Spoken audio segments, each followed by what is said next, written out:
Cheers, queers! What's on the big gay agenda today, Theora? Today, we have finally made it to the final episode of Blank the Series, Season 2, Episode 6, and we are going to continue our scene-by-scene breakdown of this epic show. So, get ready for it. Woo! Got so much coming. So much coming, but before we get into that, become a Patreon member, do all the things, like us on social media, join Discord. You've heard it a million times before. Yeah, you're sick of it. Let's just get into this Let's episode. do it. All right. So off-screen, Big Nueng finds Little Nueng after the car accident and then accompanies her unconscious form to the hospital. How she got there before either of the parents, who knows? Who called the ambulance? Yeah, no, seriously. All right, so many I've questions. been trying to figure out the logistics of this. That's my whole notes in this, is trying to figure out the logistics of this scene. So she's on the phone. Obviously, she hears a crash, I guess. I mean, the phone goes silent. I don't know if it's an actual crash or not. But, she knows something. She heard a scream. Okay. At minimum, she heard Little Nueng scream. Okay, yeah. Okay. Alarming. If someone on their call, it's it's either a Big Nueng or someone at the scene, which was dark. It was the night. Other driver. You have to assume the other driver was conscious and did it, because who else would be out randomly? Yeah. So I don't know. It's either one of them, but either way, how did she make it here for when they were wheeling her back? That's my question. Because presumably. Actually, we don't know where Ping Fo is staying. Because if she was at the grandmother's place, the grandmother we know lives far, kind of far away from stuff. Yeah, further away. Yeah, but, I don't know. Who knows where Ping Fo was actually staying? Maybe it was super close to the palace? Because the grandmother takes the phone out of Little Nueng's hand. I thought she was in the same room. So I swear it's there. No, and so, no. She wasn't. No. She was at Ping Fo's place. She wasn't at the grandmother's place. Yeah. All right. Then, unless new set. It's a new season 2 set. I don't know. It passed Ping Fo to be as close as possible to Big Nueng. But also that thwarts her plan of keeping them apart. Yeah. I don't know. The logistics are weird. And which hospital? I'm assuming there's only one close enough that is assigned to. You know how you're assigned schools in a school district? Maybe there's a hospital that's closest. But again, it also depends on where she is in relation to Big Nueng. Right. What is Big Nueng operating off of is my question when she went to Well, she's the Little Nueng seeker. She always finds her no matter where she is. So I wouldn't put it past her to figure it out. But anyway, the fact that she's there as they're rolling her into the trauma bay is weird. Just because what is she, a superhuman? Did she teleport to the scene of the how did she get there before the teleportation powers, Theora. That is the spin-off. Big Nueng gets superpowers and saves the world. I mean, with her Big Nuengness. Yeah, I'm here for that show, honestly. But anyway, weird logistics aside, they're in the hospital. This is where the scene starts, where Little Nueng's on the gurney, getting wheeled into the trauma bay, where she's gonna go probably straight to the OR, because look at her. So. And Big Nueng is running alongside as the medical team is frantically wheeling her to the trauma bay. And she's worried sick because Little Nueng's out cold. She's not moving. Her head's bleeding. This is an actual nightmare. Just wow. There's so much going on. This is just a clusterfuck. So eventually the team gets her in her being Little Nueng into the trauma bay, and the doors close, and then one nurse, the nurses, shout out to all the nurses out there. If there's any nurses listening, you guys do way too much and you don't get paid enough, because this nurse, her job is to be keep the grieving family out of the trauma bay, which if you've ever worked at a trauma bay, it can be super wild. So this is not a fun job that this nurse is doing. So the nurse has to be okay, grieving, I don't even know who you are. You need to, you cannot come into the OR. You can't. It's a sterile-ish environment. You can't go in there. And Big Nueng is begging, please let me see her.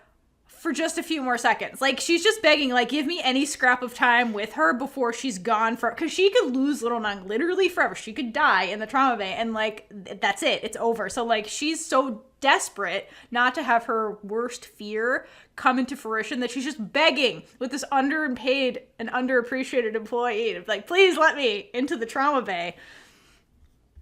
And when she's doing this, she sounds so beyond broken and just terrified as she's pleading with this poor employee who's just trying to do her job. Meanwhile, the poor veteran nurse, because like you see the deadness in her eyes. She's been here before. She's like, I've been dead into the world because I've seen too many horrible. Once you're in an ER or an emergency room or a trauma is even worse. You've seen some stuff. You're scarred forever. So this woman is just like, it's another case. You need to call. I need to do my job. Like, so she's like, manages to calm Big down enough to get her to sit down, which is how I know this is a veteran nurse, because she'd just been in this situation before. So she gets Big Nueng to sit down. And at that time, she hands over the bag of possessions. And she's like, this is for you. And then Big Nueng loses it once she gets the phone. And she just starts sobbing. And that's when the nurse is like, I'm going to slip away back into the OR and do my actual job. Goodbye. And so the thing that's sad about this, though, is that the nurse, when she hands the bag to her, says, this is her belonging. Now, usually it's, this is their belongings, plural, but this is all she had on her.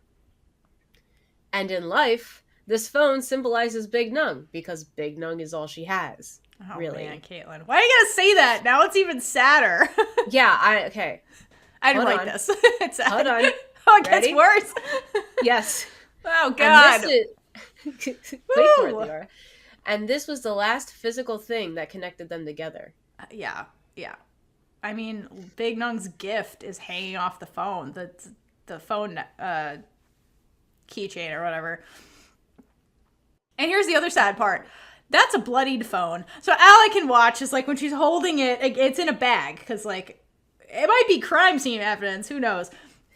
There's blood all over the phone, too. It's Little Nueng's phone. I'm surprised they gave it to her right now. The nurse is like, this cannot go into the X-ray machine or the MRIs that she's going to... Because head injury, they're going to send her in an MRI. She cannot have metal on her. So, like, they're like, can you hold this? Because if it gets lost back there, you may never see it again. Trauma bays are wild. But I'm surprised. Yeah, I'm surprised they had it bagged already. Like, who bagged this? I'm just shocked, because usually, like, this stuff doesn't happen until they're, like, usually it's such a rush that this doesn't happen until they're, like, in the trauma bay, and one of the nurses is, like, taking things off of the patient while they're, like, usually cutting the clothes so they can examine them. They have to do so many things in, like, seconds in trauma bays. I've worked in trauma hospitals before, and it's, like, trauma bays are wild. Everything is super fast. Everybody has a job. It's very coordinated. So, like, that nurse is like, I need to get back in there to do my duty from what's going on in the trauma bay. Anyway, yeah, I'm surprised they did this. I assume this happened in the ambulance. Maybe they just were preemptively getting her stuff together because her condition was so bad.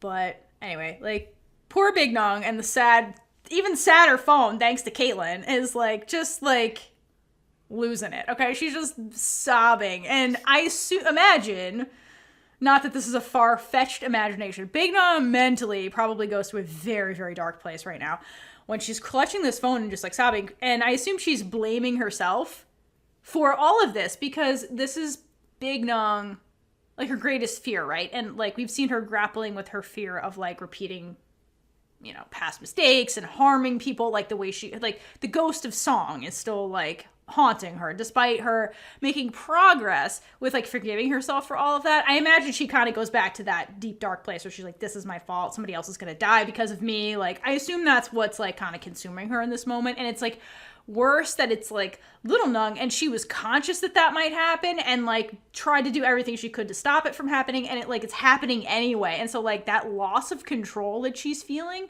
as somebody who's a control freak like her, like, it's like she lost everything, like, everything in this moment, and it's just like, all she has is the fucking phone. Yeah, you know, she has to be thinking about how this was the last thing Little Nueng touched. And it was to call her. To call her. Like, yeah. And like going what you just said, this was the first time in a while that she let herself be selfish by telling Little Nueng that she loves her on the radio. And now this is what she was trying to keep herself from doing. And then the second, basically, that she did it, it's song. Not fully, but... No. Like, it's this concept. Yeah, so I think that's why she's like, her trauma is being super triggered right now. Because, that was a moment of weakness where she let herself feel what she wanted to feel and express it. And, like, look what happened. And, like, this is what she was, like you said, so afraid of doing the whole time. And, like, boom, the worst thing possible happened just when she was, like, being selfish. You know, if we had another season, this would have made her regress a little bit. Yeah, oh, for sure. But, like, shit happens real fast from here on out. But, like... Yeah. You know, she's not in the same place she was when this first happened with Song. She's not the same person. She has some more coping skills, but like this is her at her lowest that we've seen her probably ever in the show. Like this was the highest of possible stakes, and it's like, boom. Yeah. Okay, and so back to your point of like the belonging. Oh, unless you had more to say. No, I'm good. Okay. Belonging versus belongings plural. So like, okay, in the bag, like to your point, it's just the phone. That's all she had on her. So here's the other wild part of this. So when Little Nueng heard the radio and like ran to go to Big Nueng, she literally fled saying, "I'm not going to America, fuck my family." She literally left with just her phone. Like no ID card, like nothing. Like so like that's how Little Nueng was actually thinking when she fled. Like, there were no thoughts in that girl's head except Big Nueng. That was it. So, like, she was not prepared for what she was about to do anyway. Like, even if she didn't get in the car accident, like, what was this plan? The plan was just get to Big Nueng. There was no thought beyond that. Like, there was no, like, maybe I should pack some clothes and never come back here. You know what I mean? There was no, like, there was just get out now. There was, like, she's in, like, the haunted house with the killer. She's like, get out. Just get out. Take nothing. Leave it, let it all burn. Like, just get out. She had no plan. That's where her headspace was when she did that. Everything could be replaced except Big Nueng. Just Big Nueng. All thought was just Big Nueng. What do you want for dinner? Big Nueng. What do you... She gets in the car and they're like, where do you want to go? She's like, Big Nueng. And like, there's no... It's like, am I supposed to know who this is? Like, is that a place? I don't know. Is that a bar? I don't know. She's everything. It's like, well, this is not helpful. Who are you? Get out of my taxi. Anyway, it would sort of been a mess if she tried to actually go through with this. So after this, the theme song starts playing, and thankfully, whoever is in charge of editing chose not to play Be My Boo by Yoko, because that's way too upbeat, and they went back to the more somber, like, theme song we had the first season, but it was like, it's like an instrumental version, so, like, thank you for not picking the super upbeat song, like, immediately after, like, the worst thing ever. So, like, thank you. Could you imagine, though? No, I'd be like, why are we here? Like, it'd be like the GMMTV type theme songs playing right after someone dies. I guess those shows are screwed because their theme songs are very upbeat. Anyway. So thank you, Blank, for not doing that. So after the very last opening credits, we cut back to Big Nueng, who's still upset in the waiting room, like the waiting room next to the trauma bay, which is just like 5 chairs. And I assume some time has passed because she seems a lot more put together. She's not like full chest sobbing. She's kind of just like sniveling a bit, holding the phone. So she seems more put together, I guess. And while she's doing this, her night gets even worse because Little Nueng's family starts arriving. And the first people on the scene are Pingfa and Chet, who come together... Which is weird. Have a theory later we'll get into. Okay, all right. It's not a good one, but it's I figured where my brain just went wasn't good either, but ew. All right, anyway, so they kind of go up to the door, which I don't know what they thought was going to happen. There's like...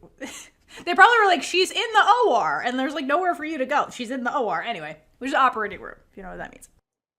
So... Interestingly, but not surprisingly, the first person who speaks is Pingfa, and the first thing she says is, "How is my daughter?"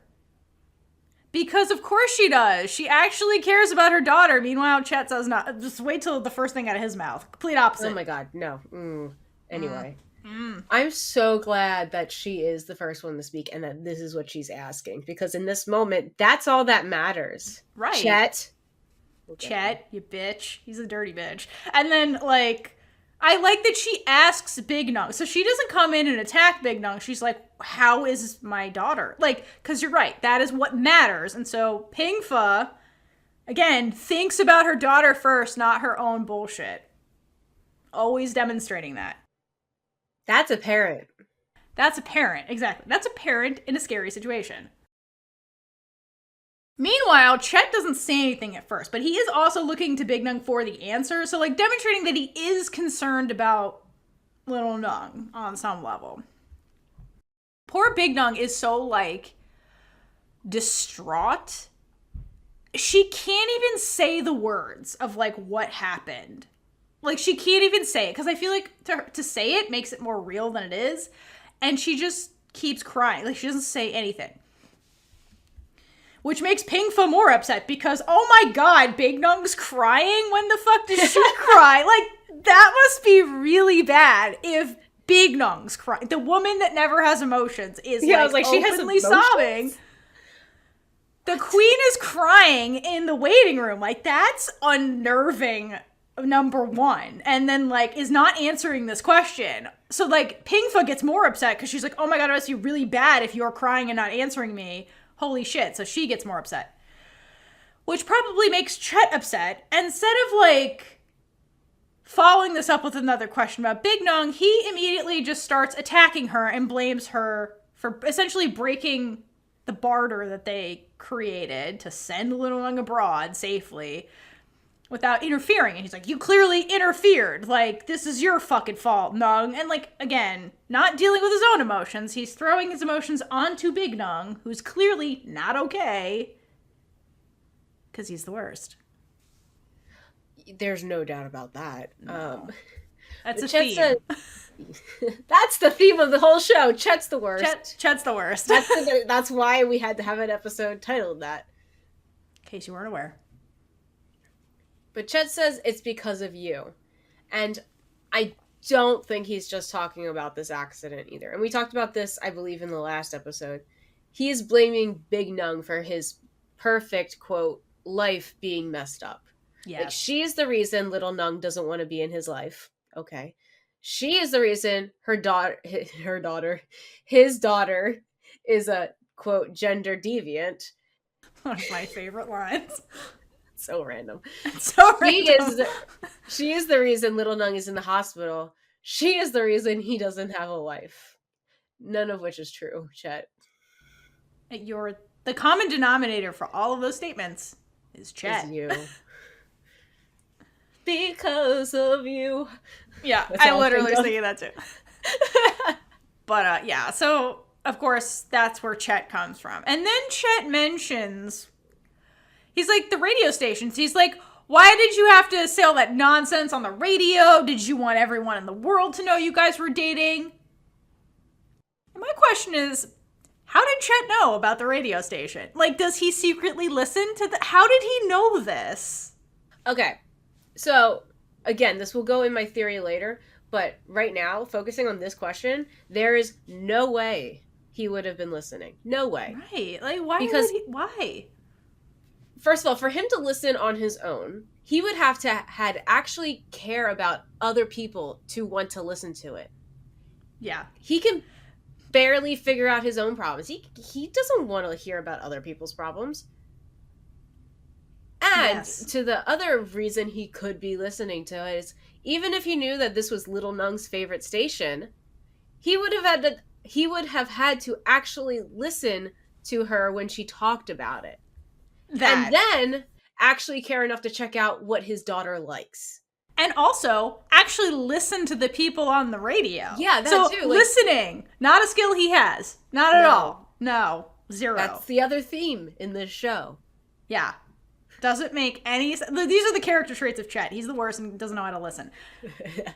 That's it. Yeah. That's it. So how he knew about the radio show, I don't know, unless, like, Ping Fa found it out. Because, like, the grandmother's not listening to this. Like, we'll get there. okay. Yeah. It doesn't make, for him to say this is very weird. So also Chet, anyway, so assuming he found out about the radio show somehow, maybe from Pingfa, who knows? Google alert, who the fuck knows? I don't know. Whatever. Divine intervention. If he knew about the radio show, Chet, did you not hear, like, what Big Nueng said on the radio show? Like, she was literally talking about their happy memories that her and Little Nueng had. And Big Nueng admitted in the radio show that it was Little Nueng that was aggressively pursuing her. Like, she told the story of how your daughter was aggressively pursuing her. So you can't blame Big Nueng for this. It's your daughter who did all this. It's her fault. Okay, now here's when my theory came to be. After think of all of these things. All right, so Big Nueng is on the phone when the accident happens. She's like, well, shit. Either she calls the police or the dude in the car does. I'm assuming it's a dude. That was wrong of me. The person in the car calls. Who knows? Anyway, Big Nueng does call Pingfa because she is obviously the only one who deserves to know. And when she tells her that Little Nueng was in an accident, Pingfa asks why they were even talking when, in the first place, when Big Nueng promised that she wouldn't call her. Okay, which is a fair question.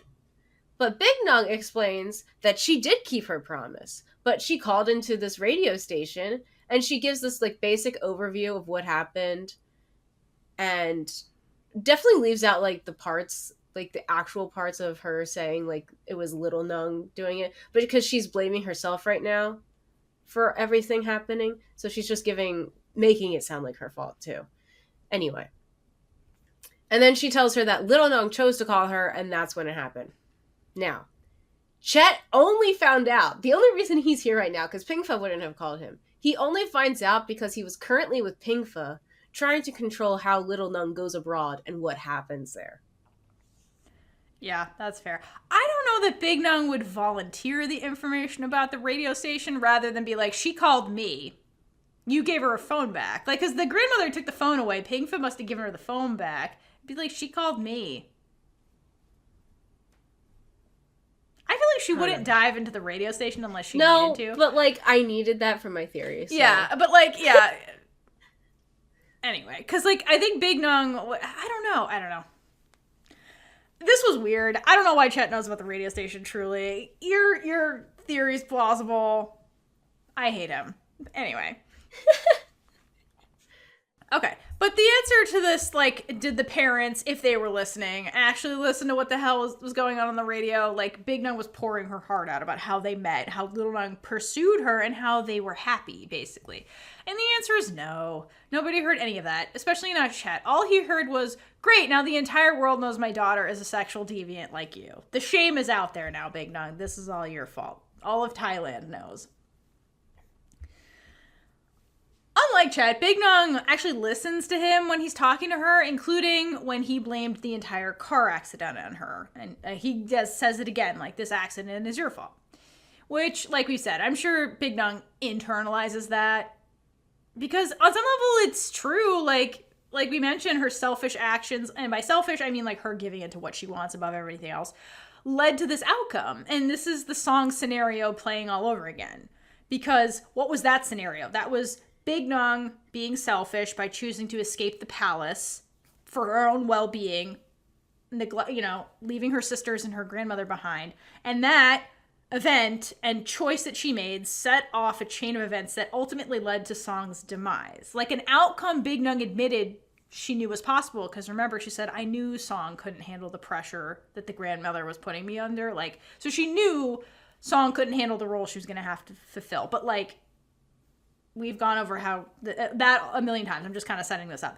And now, here we are today. And despite Big Nueng's character growth that we've seen throughout the whole show and all the lessons she learned, like, history in her mind is, like, kind of repeating itself again. Because what happened here? Big Nueng gave into her selfish desire to contact Little Nueng by the limited means available to her. She didn't break the promise, but she kind of did, because she did interfere by doing this.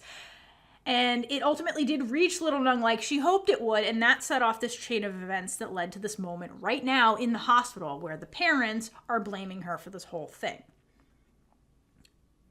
But the story of Big Nueng and Little Nueng is not so simple, right? Just as Song's story was not simple, Little Nueng also made choices that led to this outcome. Little Nueng chose to impulsively flee with a phone and nothing else. She didn't have money. She just jumped out in the street too, like to get there faster. And just like in Song's story, there's the meddling family that also played a part in all of this. So it's not as simple as like one person making one choice. There are many actors involved in this play, and we got the tragic outcome with both main leads, Song and Little Nueng, right? And all Big Nueng says is in response to Chet blaming her solely for everything is, Little Nueng and I love each other. Because that's what this all really boils down to. Like, Little Nueng and Big Nueng were both being selfish with their love for each other. Because, like, love is selfish in a way, you know? It's like, you know, and that was all they were really doing. But Chet refuses to listen because he doesn't know how. And he goes through his greatest hits of homophobia and just blaming her. That's all he's got. Yeah, and like this is where I need Chet to take a look around at where he is right now. Because this is not the issue right now. This is not what should be the focus.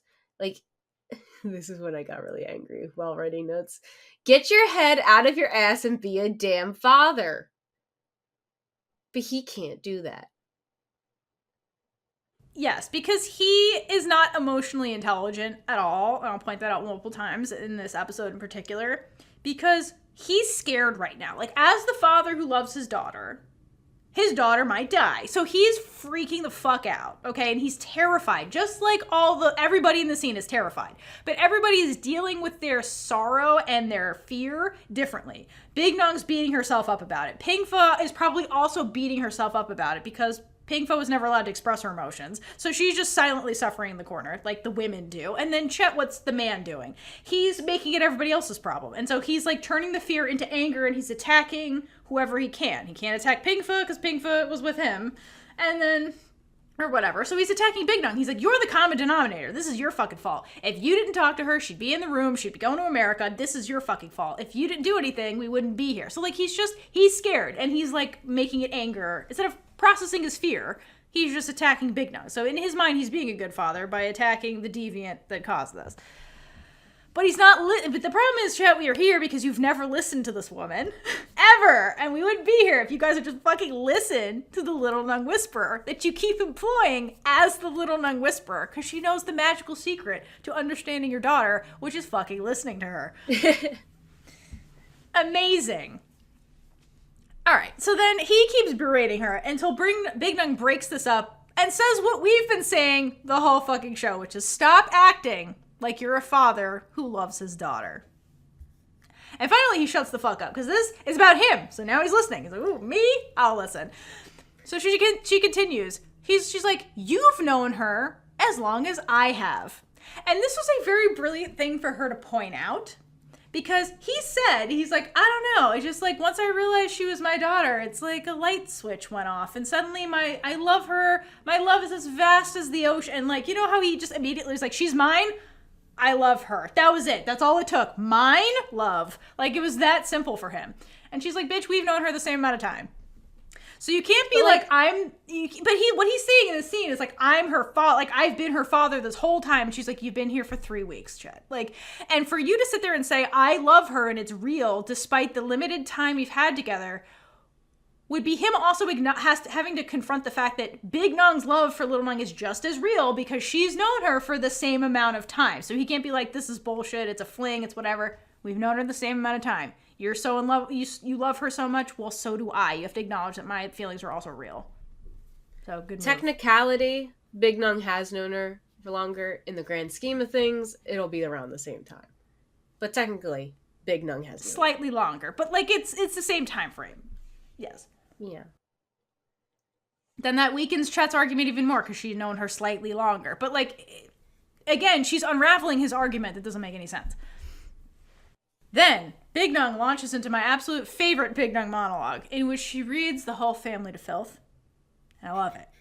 So first, she calls out Chet for, again, you barely know her. We've known her the same amount of time, and you don't even know her favorite color. Like, what do you know about her? And yet, like, again, she's like, and I'm the Little Nueng whisperer. I know her better than you do, and we've known her the same amount of time. And then she addresses everybody else by stating the selfish role they played in forcing Little Nueng to give up her own happiness and her life in Thailand to go to America because it made her family comfortable by getting her away from Big Nueng, the source of the happiness. And ignoring all the signs where Little Nueng was unhappy. This is exile, right? She was being exiled, and she's like, they're like, I didn't have a warning sign. She's like, I gave so many signs. Ping Pho watched her daughter, like, zombie mode at the kitchen table. She tried to feed her. She's so upset because they took Big Nueng away from her. And then the grandmother, we'll get to her later. But, like, remember, she's crying on the phone with Big Nueng. She takes the phone away and she's like, haha, I won. And Little Nueng's still crying in the corner. Nobody cares. Chet doesn't pay attention, so he wouldn't see her sad because he doesn't stick around long enough to ever see the girl have an emotion other than indifference towards him. Or anger when she's like, you're not even my dad. Get the fuck out of here. Like, ugh. It's ridiculous. It is ridiculous. So I love that Big Nueng's like, you guys just, like, ignored the fact that you were hurting her because it made you comfortable because I'm a sexual deviant or, like, whatever the fuck. And unsurprisingly, Chet refuses to hear any of this because he doesn't know how to listen. But Big Nueng reminds him that, like, and he's like, listen, you're just some outsider. We're her family. And she's like, listen, I may be some outsider, but, like, I'm the person she loves the most. And for whatever reason, there is no argument there from us. Right. And for whatever reason, this also shuts Chet up. This shuts him up. She's like, yeah, you want to profound, say you love your daughter, this and that. Who does she love the most? This guy right here. This one. Me. And you all know that, which is why you've been trying to keep us apart because, and that's the root of it. They know that Little Nueng loves her and will listen to her. And so that's why they've been trying to remove her from the equation so that the family selfishly can replace Big Nueng in Little Nueng's life. Like, that's the scenario they were really all trying to set up. They're like, we see her getting away, which is part of growing up and becoming an adult. You do get somewhat estranged from your family because you're, like, growing. You go, like, as a woman, you'd go to a different family, like, when you marry into them or, like, whatever. And so, like, they're like, oh, God, we're losing her. My daughter, who's 20 years old, and I never got to parent. And so they're trying to get rid of the person she loves the most so they can make room for themselves and be like, now she has to love me because there's nobody to love, which is so controlling and psychotic. Maybe you were there since the beginning, didn't run away like a little coward. But I mean, like, that's kind of the grandmother's position in all of this, but yes, you are correct. All right. Then Big Nueng speaks the saddest truth of all. They can only be spoken by somebody who actually pays attention to Little Nueng and actually knows her. And she says, I don't know whether or not Little Nueng has ever felt true happiness in her life. And then she's like, think about it. You both abandoned her. Both of them. I hate that she says her mother left her. It's like, the father also left her. You should also point that finger at Chet. We're not letting Chet. You both abandoned her. Let's go with the father left her because the father left first. Father left first. And then mother was forced away. So they both, like, at birth, she had no parents. Which I find that real rich because in the other episode where the grandmother is like, wow, Big Nueng, you're such a deviant because you don't have parents. I'm like, neither did your granddaughter. Because of you. Because of you. So, like, that was projection. Anyway. This episode's titled Because of You. Because of you. Can we get Kelly Clarkson to watch it and go on her show? Anyway. All right. And then again, once Chet is directly addressed, that's when he pays attention. So good. I hate that she has to keep doing this because that's the only way he'll pay attention. And then she says to Chet, she's like, she has a father, but she doesn't feel like she has a father because you don't actually know her or do anything fatherly towards her except try to control her.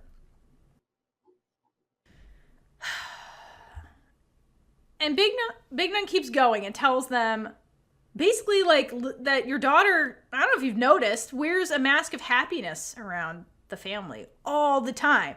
And what she's really saying is she's like, you created an environment essentially where your daughter has to hide who she is around you.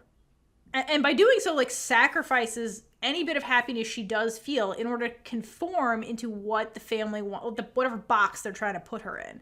Because it makes the family feel better if they see her behaving the way they want her to behave, doing the things they want her to do in front of them. But then when she escapes, Little Nueng can, like, finally breathe and, like, be who she wants to be. The thing is, this mask of happiness, so like pretending like it's an actual mask, is so loose that it's barely there too. So that it's barely there even. Like it's so clear to see when she's around them. Yeah. And I think that's Big Nueng's impact. I think the mask was a lot more secure. And then Big Nueng started to crack the mask. And because Little Nueng finally found happiness and is like, oh, this is the thing I was missing. Once you have that, it's hard to go back to the oppressive environment. Like, once you taste the freedom, it's like you can never untaste it. And then you're like, it gets harder to live under oppression, which is basically what Little Nueng's whole life has been. So, like, we see her acting out, quote, in the eyes of the family because, like, she's tired of being oppressed by them. And, yeah. And that's Big Nueng's impact, because without Big Nueng, she was just going along with all that shit and hiding in her room and, like, you know, like what we saw in season 1. And you see, we would see things like when she would leave the gate of her house, she'd be like, we see her finally breathe and, like, take the mask off and be like, I feel better now. I don't have to keep posturing or whatever the fuck, performing in the house. That's exhausting. And, like, around Big Nueng, it got to the point where she never had to perform. And so it's like, yeah, she didn't want to perform anymore. She's tired. Used to be very, very tight, that it was suffocating. Yeah. And it slowly got loosened over time. Yeah, exactly. Hence, like, the last family gathering where they're like, you're going to America. She's like, fuck, I'm going. Like, immediately, she's like, there's no niceties. There was no mask in that scene. None whatsoever. She's like, no, I'm not doing it. I'll never do it. And then she's like, oh, you're trying to do it to separate us? I'm really not doing it now. Don't sit there and lie to me and say it's for my benefit. Anyway. Yeah. So anyway, bottom line, Big Nueng points out, like, you made your daughter sacrifice her own happiness to make you feel better. And so you made her lie. Like, you made her a liar. She had to lie and just, like, pretend everything was fine when it really wasn't. And the thing about it, too, is that this whole thing, everything we just talked about, the masking, performing, the pretending, when Big Nueng's delivering these lines, like, you can tell this part of Little Nueng's life feels personal to Big Nueng, because she says basically, like, Little Nueng has never had the freedom to be who she was. And, like, that was literally Big Nueng's life. And the way she, like, again, delivers the line, it's just, like, it's coming from a place of, like, protectiveness, because when you love somebody, you hate to see them unhappy. And then Big Nueng really hates that. But the other thing is, like, it's coming from a place of empathy from Big Nueng, because this is her childhood trauma, too, where she was forced to perform, you know, in front of the grandmam. And she grew up also trapped, like, in a literal palace, just like Little Nueng was trapped in her room under the strict grandmother. And now here we are again, where, like, Little Nueng's family is trying to cage her once again and trap her into a situation she doesn't want to be in with the whole go abroad thing. And Big Nueng is trying her damnedest to get them to finally see that this situation from Little Nueng's point of view. Like, the woman, you never let her talk. You never actually let her express how she feels. And, like, perhaps this is shocking to people who, like, really they don't know her. And that's the thing. And I think that's really what Big Nueng is trying to, like, show. He's like, you really don't know her. You really don't. And you never took the time to actually get to know her, despite Big Nueng over and over again being like, just talk to her. She just wants acceptance. She just wants you to listen to her. We've ignored all of those warning signs, and then the thing happens, and everybody's like, I don't understand why it happened. Must be Big Nueng's fault. It's like, she literally gave them the answer from day one. I know! That's what's so frustrating. She's literally a broken record about this. And Nobody fucking listens to her. But then they want to go and blame her when things go wrong, which is like, you know what it is? I think I have this somewhere else in my notes, but I'm going to say it now. This is childlike behavior coming from Pingfa and Chet. And let's think about these two for a second. I'll ignore this when I get later in my notes. They're basically children, okay? Like, let's talk about all the adults for a second. Big Nueng, Pingfa, Chet. They're basically mentally children when it comes to, like, dealing with emotions and dealing with responsibility. Okay, they're children. Whereas, like, children aren't at the point where they're emotionally intelligent yet, because it's a skill that you learn over time, right? As you socialize as a person. Okay, and then taking responsibility for your own actions, again, is not something little children innately know how to do. It's something that's taught kind of over time. And if you think about the whole pregnancy thing, and whether Chet wanted to or not, he became a father the minute the pregnancy stick turned positive or whatever. So he's been a father this whole time. He just hasn't been acting as one until like a week ago or whenever this series started. So their childhoods ended the minute the pregnancy happened, okay, back when they were 16. The only person that was actually forced to take responsibility, and I say forced, was Pingfa. Because as the woman, there is no getting out of it. You're stuck with the evidence of the crime, right? Whereas Chet had the option to be responsible then and there, or run away from responsibility. And what did he choose? He ran away from it. So this is a human being who doesn't naturally take responsibility. And how did Chet's life turn out? Turned out great. It's perfect. He's going to be prime minister. Like, look at what were the consequences of his action of not taking responsibility? His life turned out great. So why would he take responsibility when like things have worked out just great with him actually not taking responsibility? So his like instinct is not to actually own up to his own bullshit. It's like, no, it never happened. And I can just keep going about my life. So here we are in this conversation when Big Nueng's like, you need to both acknowledge the role that you played in this and take responsibility for it like an adult. And they are both like refusing to do it because mentally they're children and they never like actually learn this. If this was the same Big Nueng before she met Little Nueng and she was in this situation, she'd do the same thing because her response is flight. She runs away. She's like, no, semantics. And she'd run away because that's what we've seen her do the whole season. But because she had Little Nueng, and a wildly empathetic, a very emotionally intelligent human being that she got to know and learned from, Big Nueng knows empathy now and knows how to take responsibility and like process hard emotions. And like we see her being the adult in this conversation, and the children who don't know how to like regulate their emotions or like own up to their bullshit are just like blaming her. They're like, no, it's you. It's not me. Why would I take responsibility for this? And that drives me crazy about this conversation. I feel like Chet's theme song here is No Body, No Crime. No, because the person doing the murdering and No Body, No Crime had a good reason to do it. He doesn't have a good reason. I don't actually know the full lyrics. I just think like no body, like if it's because again, Pingfa is left with the evidence. So like he doesn't have the evidence. He didn't do anything.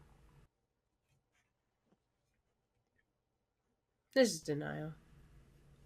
It's just, why would he? When in his life, it was reinforced that if he doesn't take responsibility, things work out for him.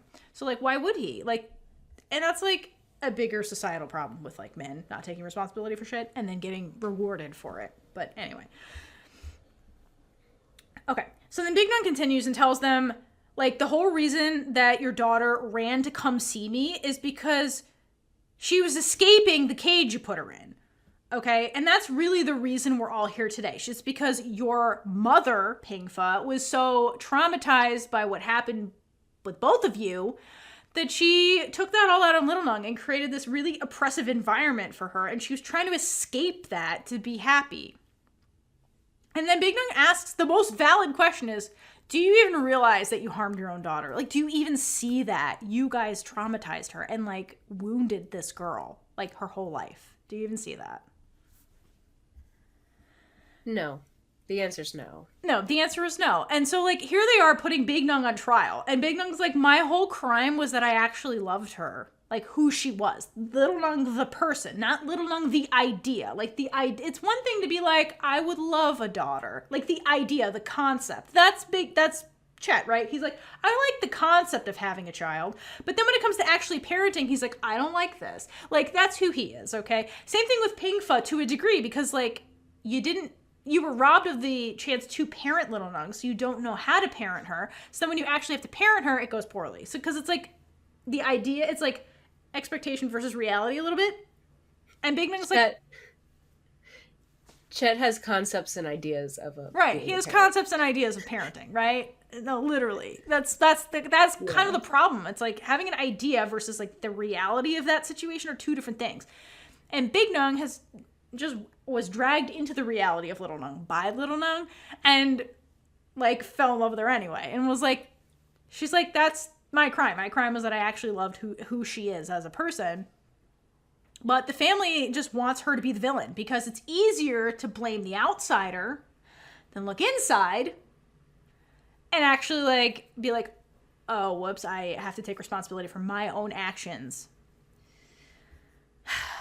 All right. But at this point in the conversation, like Big Nueng is upset. Okay. But again, what's going on? Little Nueng is still in the OR and they don't know what the hell is happening with her. So like emotions are still very high at this point. And like Big Nueng is like past her breaking point with all this bullshit because she's been fighting these battles with these people for way too long. And it's exhausting. This family is exhausting.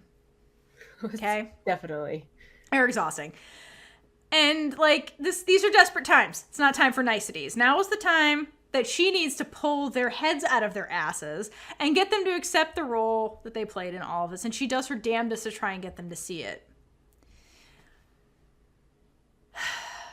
But all the adults in the room aren't ready to be adults, like I've said. So instead, Pingfa doubles down on blaming Big Nueng for everything and says, if you hadn't met my daughter, we wouldn't be in this situation. Okay. No. I don't think this is true. Because if they hadn't met, I'm not fully convinced Little Nueng would still be here. I agree with you. Yeah, because I agree. Like, suicidal ideation does not happen overnight. It's the result of years of trauma and most definitely depression. No, like, oh, she was definitely depressed. Yeah, for sure. There's so much going on. Like, this is not an overnight decision. No. We brushed way past the suicide thing with Little Nueng. It was like a line and we never talked about it again because it may be a societal thing where you don't talk about that ever. But like, you're right. That line didn't come out of nowhere. Like that, there's a build up to somebody verbalizing that out loud. Like the only reason why that wasn't acted on before, most likely, is because of Big Nueng. Yeah, I agree. So they're Little lucky Nueng to have is her here today because of Big Nueng. Like, okay. So then, now that she's I think Big Nueng fully expected Chet to shit all over her, but then to hear it from Pingfa, she's like, I thought we were bros. What the fuck, Pingfa? So this is when like Big Nueng starts like caving a bit, right? And then she asks, what did I do wrong? Like, tell me, what is my crime? Judge, what is my crime here today? Her crime's about to come up. And it's just silence. Okay? Silence. And then Big Nueng makes a bold claim. She says, I've never done anything wrong in my life. I'm sorry, this is the funniest line ever. This was the funniest line ever. Because it gave me, you've probably seen the famous gif from Parks and Rec. Where it's, I've never done anything wrong in my life, ever. And the dad goes, I know this. And then the daughter goes, money please! Like, have you ever seen that gif? It's one of my funniest things ever. My wife and I quote it all the time. It's so funny. Because, like, it's like, oh, a despicable human being saying this and being like, I don't do anything wrong. Give me money. Anyway, it's so funny. Go watch Parks and Rec if you. I need to watch a show just so you need to watch Parks and Rec. It's one of the best shows of all time. Okay. But, okay, Big Nueng. In the context of this conversation... She's right. She didn't do anything wrong here. She was the one who's actually looking out for Little Nueng the whole time. But we are never letting you off the hook for 106 Big Nueng. For claiming to Little Nueng you used her for sex. That was despicable. That was the body is the footage from that episode that there was a crime, because that was wrong, girl. Oh, that was so wrong. It was so wrong. But also, so wrong. No one has never done anything wrong in their life. I know there's a double negative there, but even like perfect people, quote, that they think that they're perfect, they've done something wrong. Everyone. It may not be like huge thing, but like it's just that is, it's also very subjective what something wrong is. Correct. Morality is subjective. That's why Chet doesn't think he's done anything wrong either. Yeah, even though he's a walking red flag. Yeah, that's he would be in America too. He'd thrive in America. That's the gross part. He would. I know. But in this situation, Chet and Pingfa are being extreme right now. Yes. And this is basically just Big Nueng matching their words. Yeah. It's very wrong. But also, Big Nueng, we love you despite your one despicable. We love you so much. We love you so much. I'm like, girl, if I was here in this hospital, I'd be that right. That woman could clearly never do anything wrong in her life. Look at her. She's perfect. Theora, I don't think there's any doubt that we're on Big Nueng's side. We're always on Big Nueng's side, even when she's being despicable. I still love her. Anyway, I'm Little Nueng in this, all of these scenes. Like, I still love you, even though you're terrible sometimes. I mostly find her hilarious. That line was so funny, though, because it made me think of Parks and Rec, and I was like, girl, what? What a bold claim. All right. So after they're like, yeah, she is perfect, they are quiet for like a hot second while they're presumably processing what Big Nueng said. Who knows? Then Big Nueng starts breaking. Like, her, like, just, like, she's doing her best to hold it together, but, like, again, think of the stakes of the situation. They still don't know what's going on with Little Nueng. And she starts sobbing and getting more upset than before. And she desperately asks, like, why can't we just love each other? Because really, that's the root of all of this. Like, why? Like, why? Give me an actual reason why we can't do this. Because up till now, it's just been a bunch of bullshit that you guys are making this about yourselves. But, like, why? And then they say nothing. So she says it again, louder, and then stares directly at Pingfa. And Pingfa flinches a little bit when she's like directly confronted with this question. Like, almost like this passion coming from Big Nueng and that desperation that is palpable in the hospital. It stings her a bit. Well, it's also kind of like the same way that she was telling her to like love her back. Like, why can't we be together? Yeah. Yeah, I think Pingfa recognizes the feelings, and that's the thing. And I do wonder, because again, empathy, right? Pingfa's been in this situation with Big Nueng before, and she's like, oh shit, I understand the vibe here. Because I wonder if, up until this point, if Pingfa really believed the depths of Big Nueng's feelings for Little Nueng. Because remember, Big Nueng has like tried to explain it to her. She's like, you know, we're just a regular couple that love each other, like whatever. And she's kind of had conversations with Pingfa where she's trying to explain the relationship to her. But I wonder if Pingfa didn't, like, fully grasp what the hell Big Nueng was saying. And I wonder if a part of her stayed in denial about what Big Nueng was saying.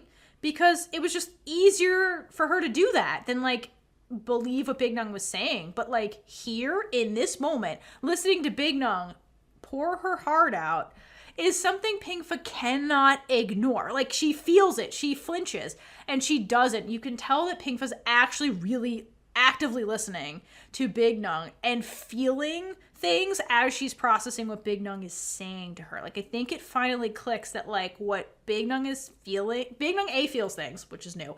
And second, like, this is real. Like, it's raw. Like, like, the way she's delivering these lines and kind of just, like, carrying on with her grief is just real. It's so real. Pingfa's getting emotional from Big Nueng. And it's at this time that, like, Big Nueng fully just breaks and she just collapses onto the chair and asks again, like, why? Why do you have to actively, both of you, go against me loving your daughter? Like, why? Why are you so, like, why do you have to actively, like, sabotage it, basically? It's basically the same thing as asking, why is it not okay for someone to be gay? I mean, because, like, again, the situation's a little different because it's two things, but it's very similar. Like, give me a valid reason why we cannot be together.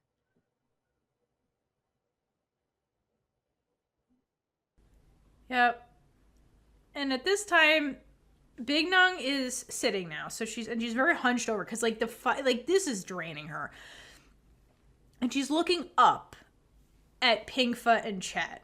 So if you think about the body language here, like she's kind of cowering, and it's like the ML, the queen, is like powerless against these parents that are lording over her, like figuratively and literally in the scene, and they're so hell bent on doing this that they're actively ignoring the harm that they're causing to the alleged person they're trying to protect in this situation, which is Little Nueng.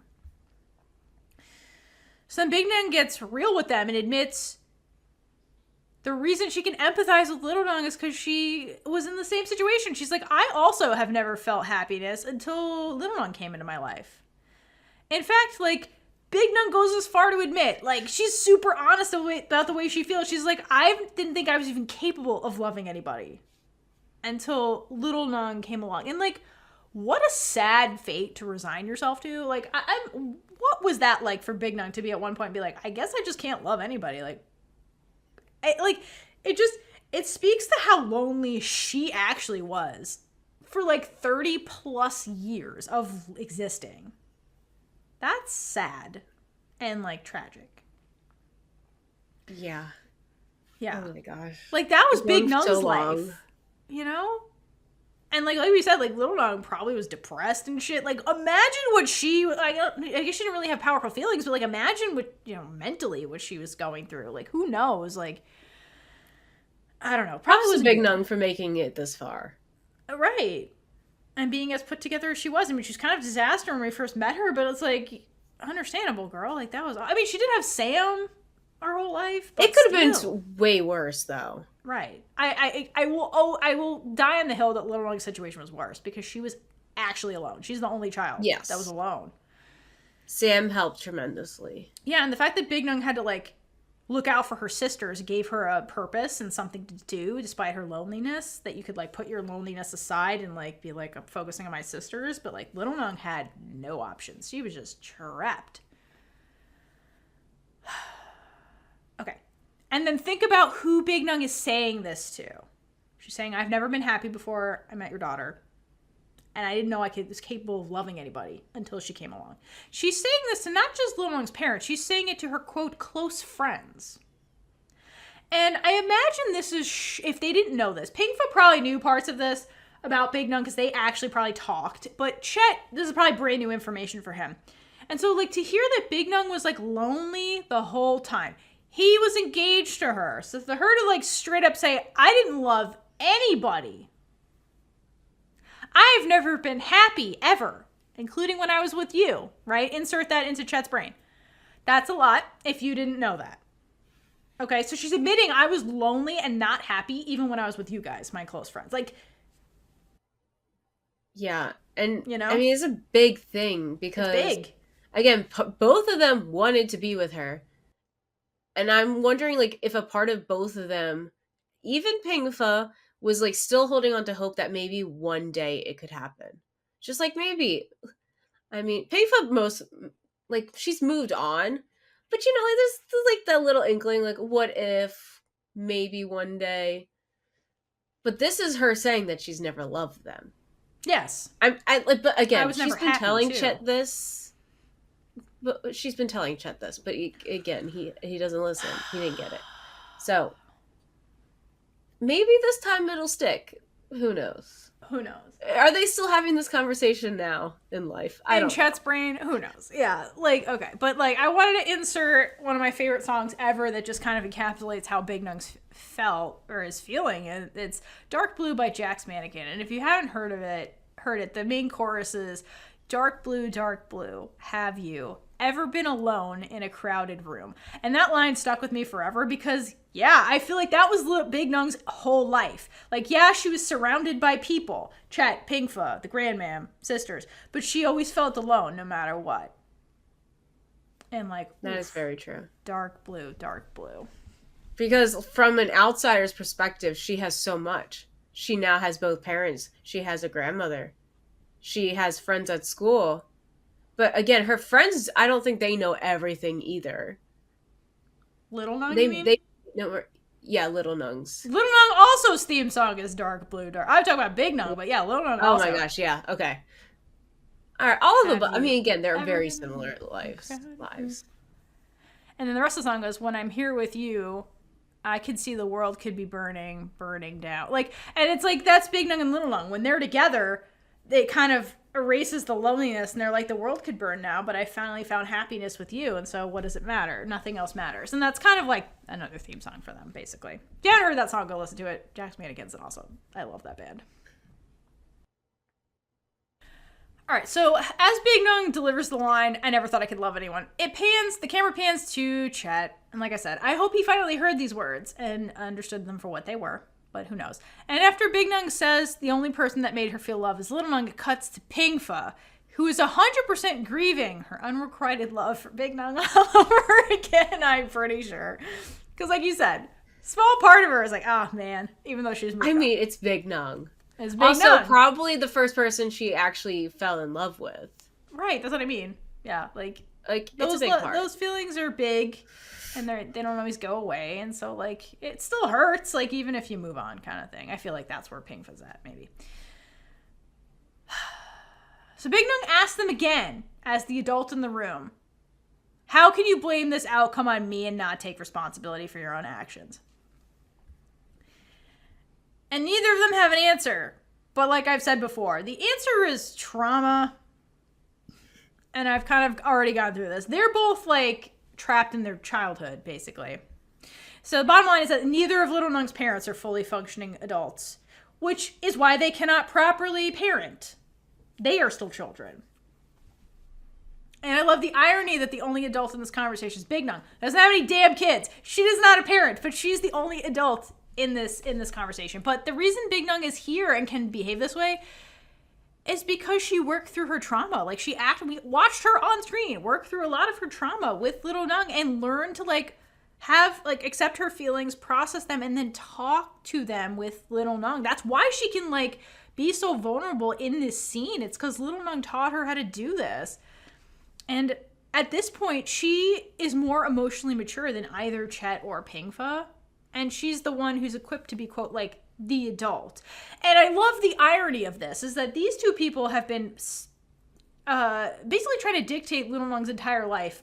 Well, not entire life since they've met her again. Claiming to be the adult. She's a child. What does she know? And, like, ironically, like, the reason Big Nueng is such a capable adult now is because Little Nueng, the, quote, child, taught her how to be an adult. So, like, the irony of that all is not lost on us.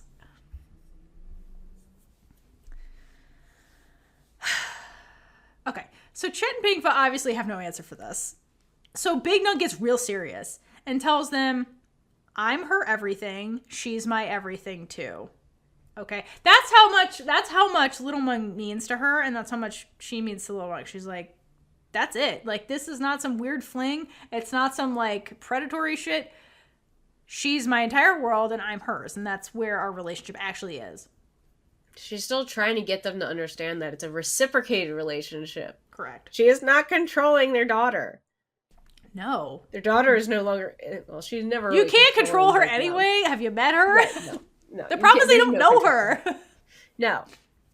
And they also don't want it to be true that it's a reciprocated relationship. They want to be in denial because it feels better to be in denial. Be like, my daughter would never, than to actually own the truth, basically. Okay, then we get to the saddest part of this argument where Big Nueng, again, is at her beyond her breaking point. So she takes Pingfa's hand and literally begs. She begs. And Pingfa gets real emotional, and looks away from Big Nueng because she kind of can't handle this, and then slowly takes her hand away from Big Nueng, which is so sad. It is. It's so sad. Because you know what? It's also kind of like how when she told Big Nueng that she was in love with her, Big Nueng started to pull away a little bit. Oh, yeah. So it's just history repeating itself in a very different way, but still similar, like, enough that it hurts both people. Yeah, no, that's a good parallel to draw from. And I was wondering, I'm like, okay, of all the people, why is she begging Pingfa and not Chet? Because Chet's right there. And I think it's because Big Nung knows that Pingfa, one, listens when you tell her things. But more importantly, Pingfa is the one who's more empathetic towards Little Nueng. Because Big Nung is not really making her case here. She's advocating for Little Nueng in this scene to be like, you don't even know your daughter. Did you know she wasn't ever happy? Did you know she had to pretend to be happy just to make you comfortable? Like, did you know all these things about her? Like, she's advocating for Little Nueng in this scene. And I think that she's seen over and over again that Pingfa is the one that puts Little Nueng first. They get to the hospital. What's the first thing that happens? Pingfa's like, how's my daughter? Like, so I think that's why she kind of like is pleading her case and like asking for mercy, basically, to just please accept your daughter to Pingfa. But Pingfa denies her that. So out of options and out of allies, Big Nung just openly breaks down and starts sobbing all over again. And she stays in her kind of crouched position, like completely broken, like more broken than she was ever, probably. And the camera cuts to Chet, who finally looks guilty. So guilty that the bitch looks away. It's like he can't watch her cry. He's such a dirty bitch. I really hate him. He's an asshole. Yes. So you know what?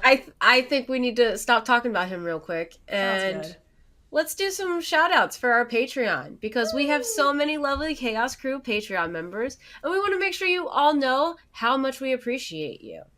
And as always, we appreciate all of our Patreon members. And also all of the people who follow us on YouTube and all the audio platforms. We are so happy that you love our content. You know what? Even the ones who don't, because you're giving us engagement. Just saying.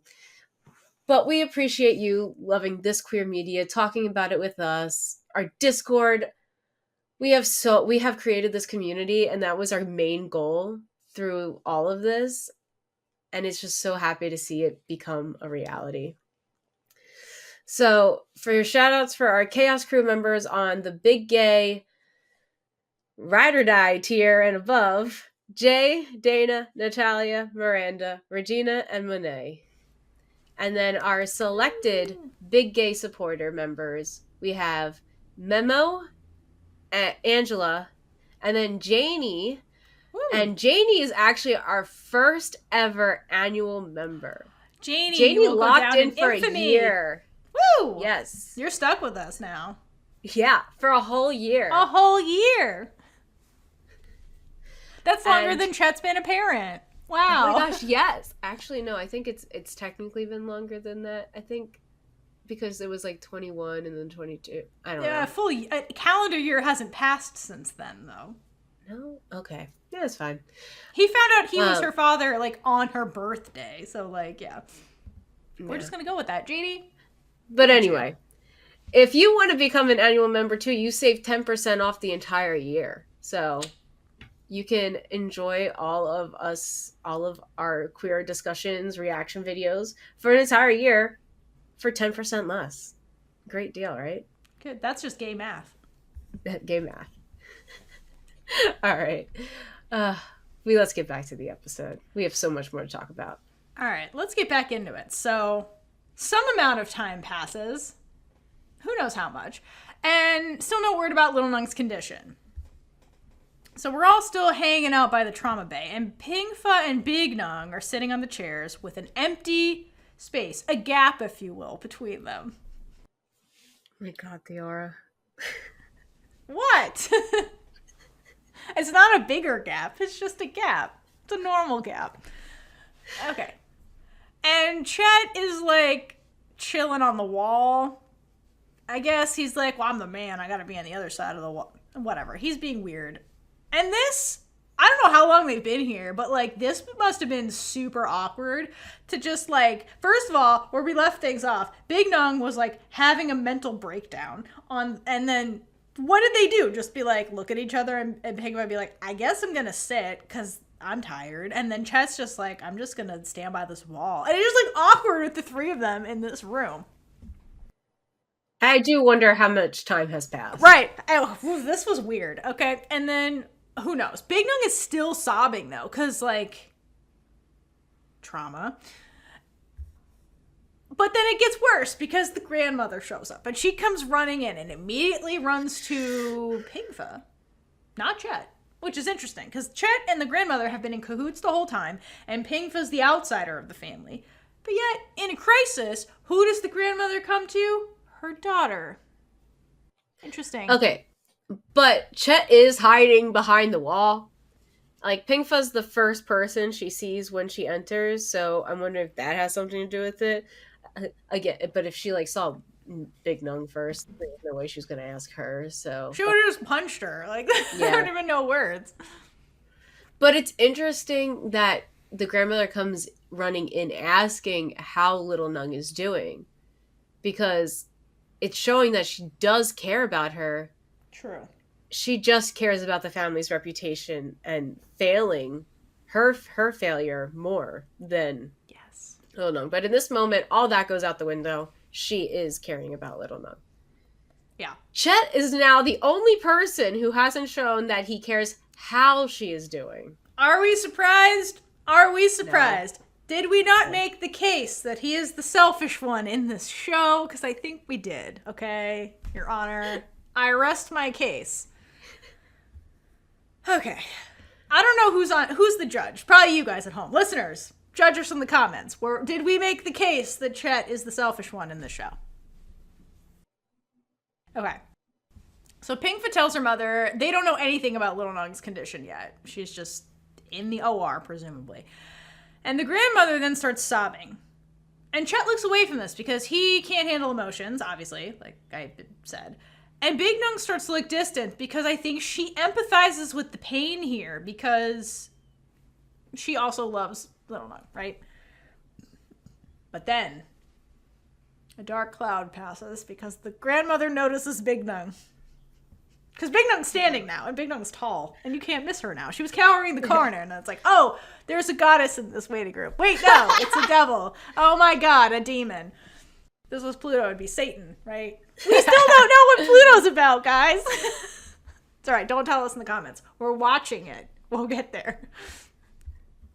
But where the gap, it doesn't matter. Anyway, so then basically, speaking of Gap, we get the scene from Gap, the series, where Song's in the hospital and the grandmam shows up and like physically assaults Song's girlfriend in public. And that's essentially what happens here, where the grandmother assaults Nung, the girlfriend. What were these little grannies taught that? I don't know. It's you first resort to slapping in a crisis. Ooh, no, Gap was worse. Like the grandmam like beat up Ice in the waiting room. It was terrible. Like literally was assaulting this girl. Like she was on the ground and like the grandmam was just going and would not stop. Like never even met her before. No, didn't meet her. Just was beating the shit out of her in the middle of the hospital. Which like security. Anyway, I don't know what goes on in Thai hospitals if there are security, but in America there's security in hospitals because people in America are crazy. We just got metal detector that you have to walk through at our hospital. I don't even want to ask why we needed that now. Anyway. Yeah.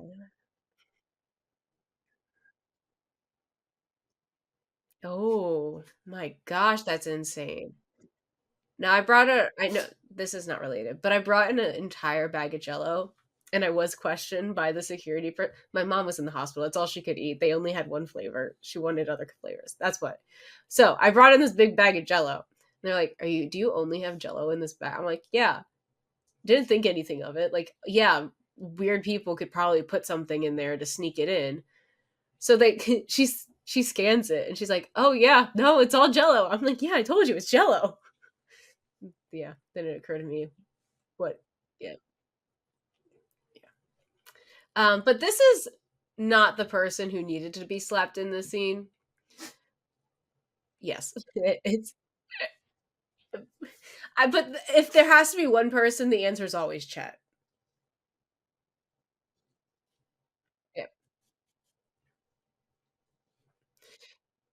But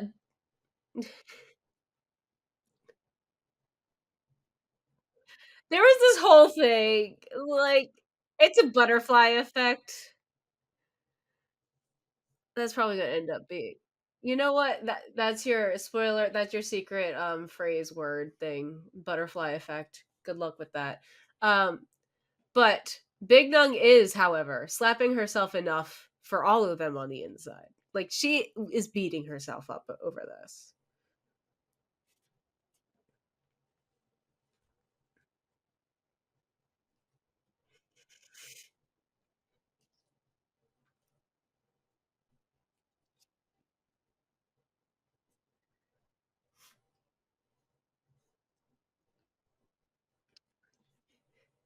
That's insane, but, like, I do get it. It I mean, it will look better on screen, and it helps you react better to it as well, but, like, it's pretty extreme. I hope they didn't have to do that many times.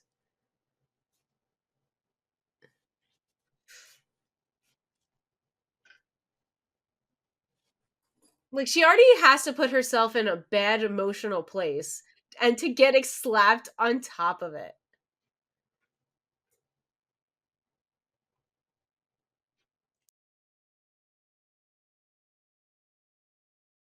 All right.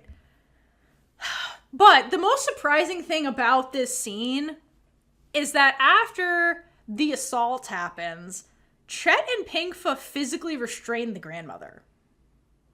Okay, they don't let her pull a grandmam and just beat the shit out of the girlfriend in the middle of the hospital. They actually stop her after the first slap, which I thought was kind of surprising because like they came in here, well, mostly Chet. Chet came in here attacking Nung verbally, and then here's somebody who actually physically attacks Nung, and he actually stops the woman, which is weird.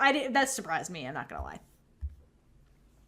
And I thought about it, and I wonder if it's like because if you think about it, when they first saw Nung in the hospital, you know, they were adrenaline going high, they were emotionally charged, they didn't know what was going on with little Nung, and so like they were at the height of their unchecked emotions, and so like took it all out on like Pinkfa cried, and then Chet was like, "You're the devil, Nung." Like they, you know, that was how he was getting out his emotions.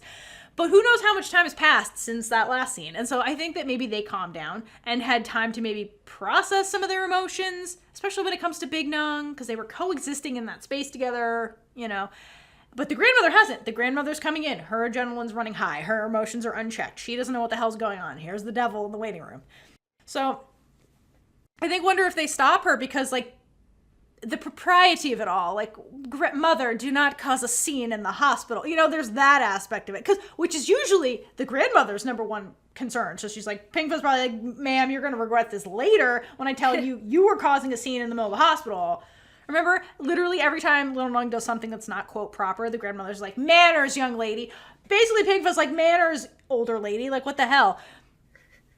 So, and I think that that behavior from the grandmother who's doing something improper in public is a testament to just how out of sorts she is, really, in this moment, because she's causing a social faux pas by slapping royalty in public.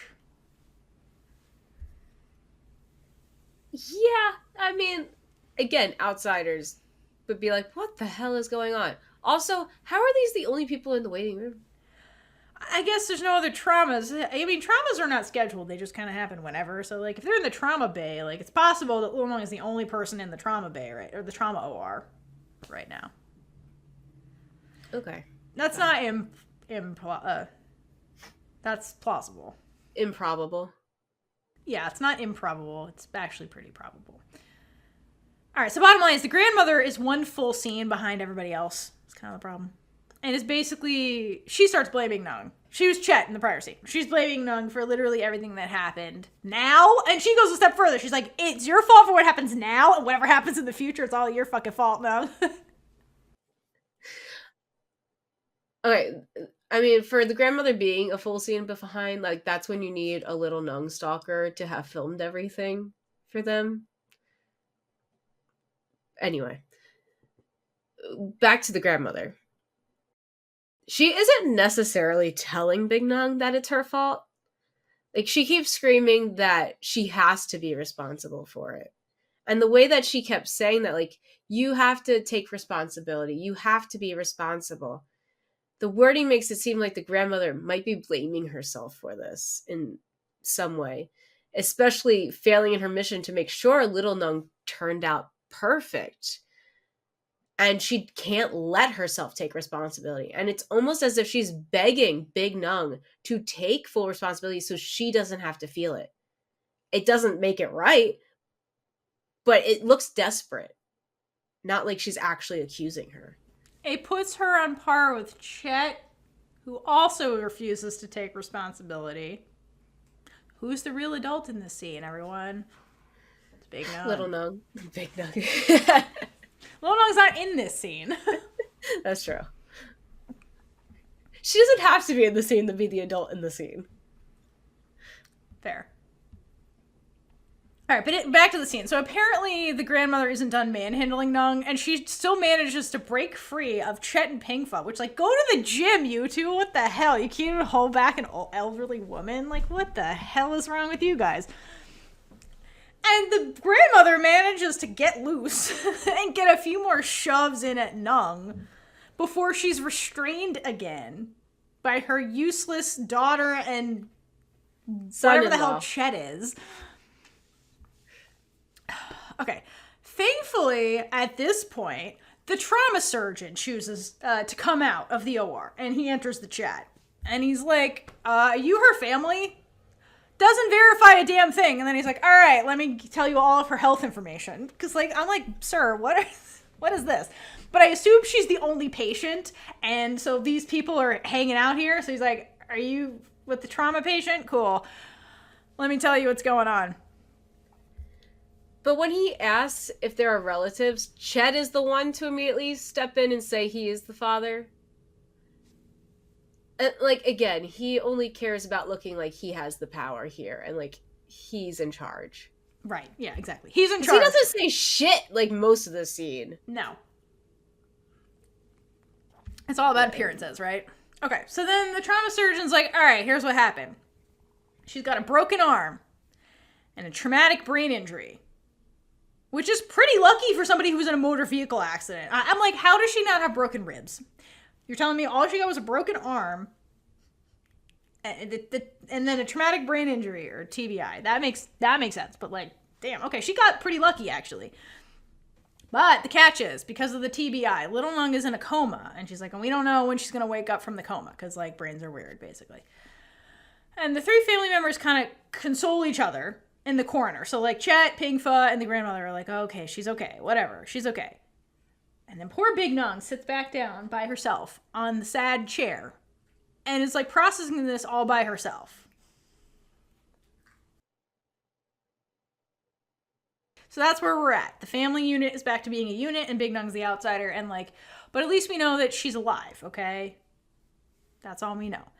Then I assume she gets out of the OR and they give her her own private room. And then we cut to that private room where Little Nueng is surrounded by her family and Big Nueng. And I'm not going to lie, I'm shocked they let her into the room. I'm like, how did she get into this room? That's really shocking. Right. Many steps had to happen before we got into this room. And they let her in the room, which is wild. But I wonder if, like, doctors or nurses were with Little Nueng, and it's like, we got our shit together now. We can't cause a scene. We gotta wait till the door's closed. I wonder if that's what it was, because, again, they had to calm the grandmother down. They're like, all right, let's calm down, lady. And she's like, propriety. And then, like, I wonder if that kicked in. And she's like, we can't cause a scene. Slap royalty in the middle of the hospital again. Anyway, so for some reason, they let Big Nueng, close enough to touch Little Nueng. I don't understand how this scene actually happened when you understand mentally where everybody else in the room is at. But for some reason, they're like, okay, Big Nueng, you can touch Little Nueng now. And so we hear, rather than see, Big Nueng sobbing hysterically as she, like, starts, like, touching Little Nueng. Because it's that thing where, remember when in 203 when Little Nueng disappeared and Big Nueng broke every traffic law in Thailand to go find her in the Isle of Lesbos, and she finds her and she's a hysterical mess until she hugs Little Nueng. It's one of those things where it's like, I can see that you're okay and I can feel that you're okay. So it's like that thing where she's like, I have to touch her to know that she's real and that she's alive and I'm not dreaming. And so that physical touch is grounding to Big Nueng. It's always been grounding. Little Nueng knew that. Little Nueng always took advantage of the physical touch because she knows it helps Big Nueng center her dark thoughts.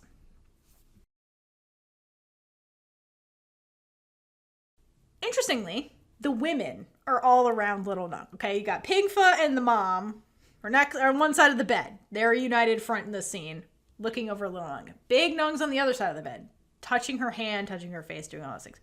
Chet's in the corner, where he belongs, mind you, quietly, for now, watching Big Nueng and Pigfa like hover, watching everybody hover over Little Nueng.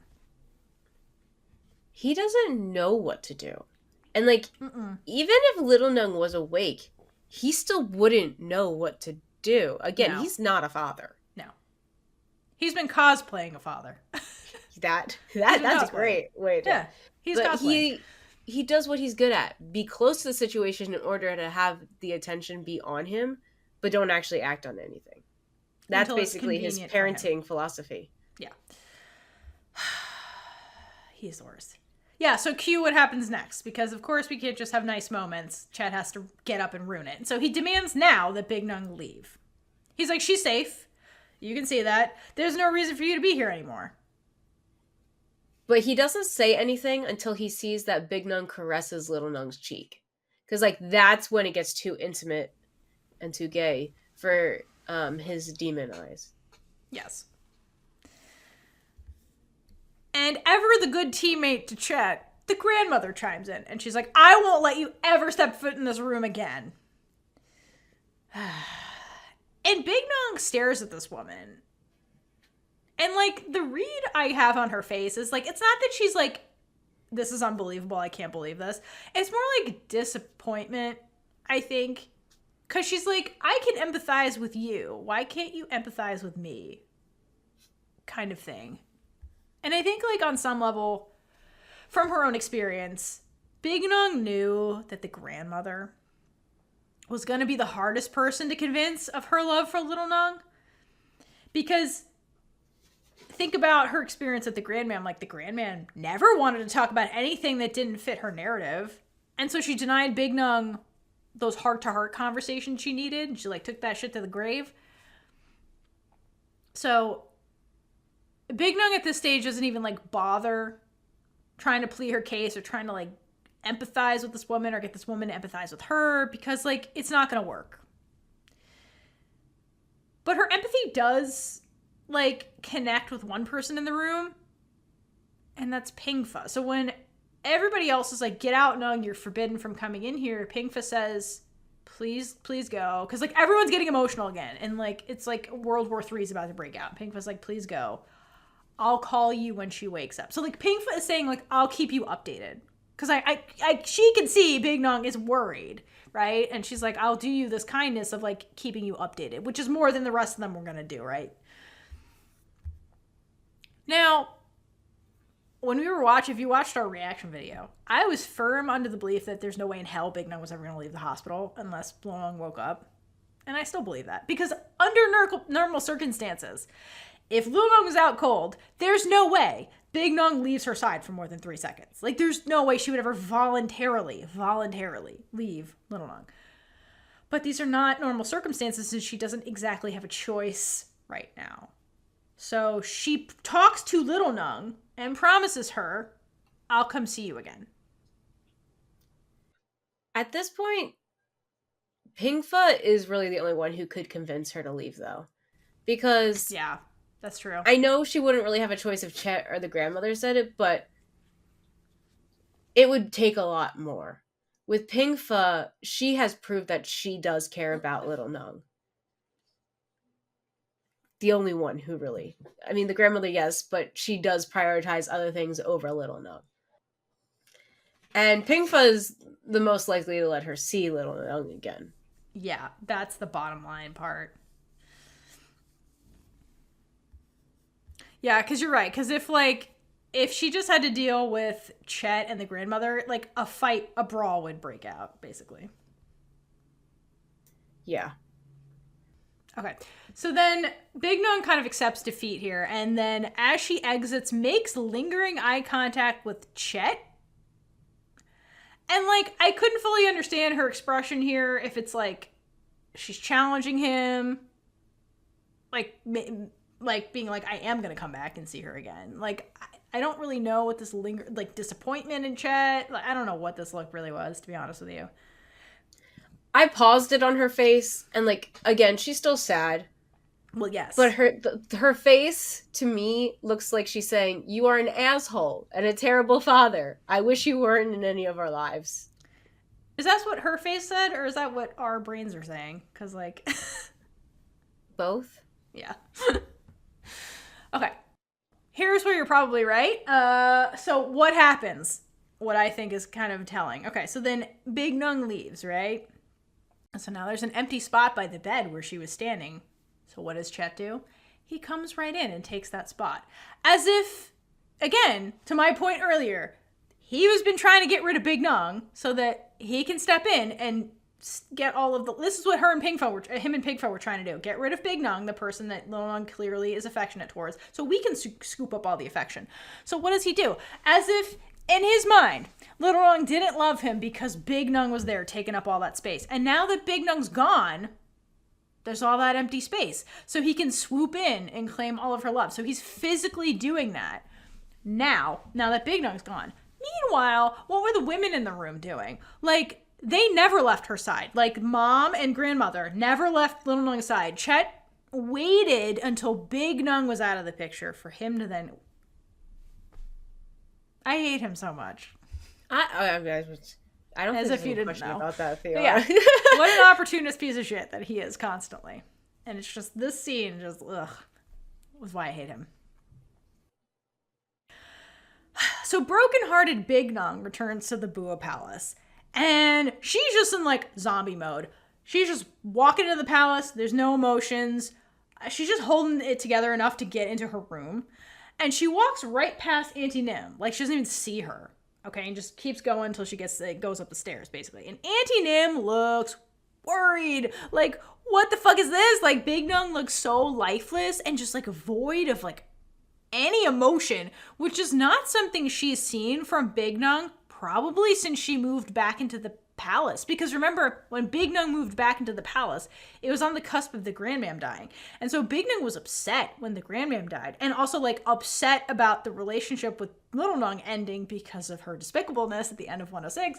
But also, like, that was the last time she was, like, really that upset. And so, like, this is worse. She's, like, catatonic walking around.